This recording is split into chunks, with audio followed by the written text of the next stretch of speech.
Treat பண்ணிகிட்ருக்கிற எல்லாருமே சீக்கிரமாக cure ஆகி வரணுன்றதை இந்த நேரத்தில் நான் வேண்டிக்கிறேன். கூடிய சீக்கிரமே உங்கள் எல்லாரையும் நான் சந்திக்கிறேன்.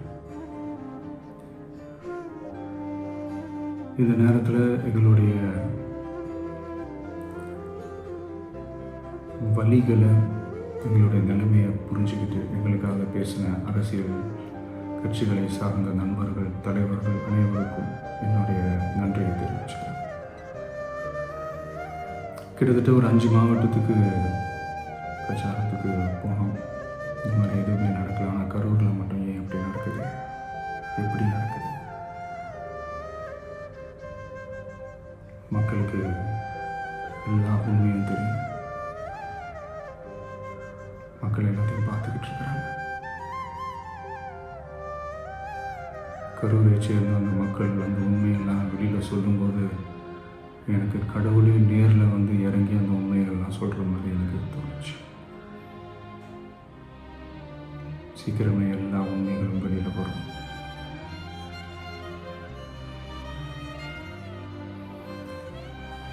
எங்களுக்கு தரப்பட்ட இடத்துல நாங்கள் போய் அந்த ஸ்பாட்டில் நின்று நாங்கள் பேசிட்டு வந்தோம். தாண்டி எந்த தவறும் எங்கள் சைடில் நாங்கள் எதுவும் செய்யலை. பட் இருந்தாலும் எங்கள் கட்சியை சேர்ந்த நிர்வாகிகள், தோழர்கள் மேலே எஃப்ஐஆர், அது மட்டும் இல்லை சோஷியல் மீடியாவை சேர்ந்த நண்பர்கள், தோழர்கள் அவங்க மேலே எஃப்ஐஆர்லாம் போட்டு பிடிச்சிட்டு இருக்கிறாங்க.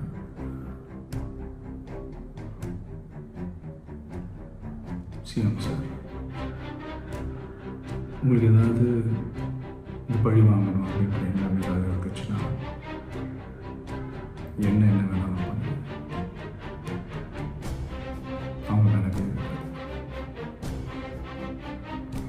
நான் ஒன்று வீட்டில் இருப்பேன், இல்லை நான் ஆஃபீஸில் இருப்பேன். என்ன வேணாலும் செய்ய. நண்பர்களே, தோழர்களே, தன்னோட அரசியல் பயணம் இன்னும் ஸ்ட்ராங்காக, இன்னும் தைரியத்தோடு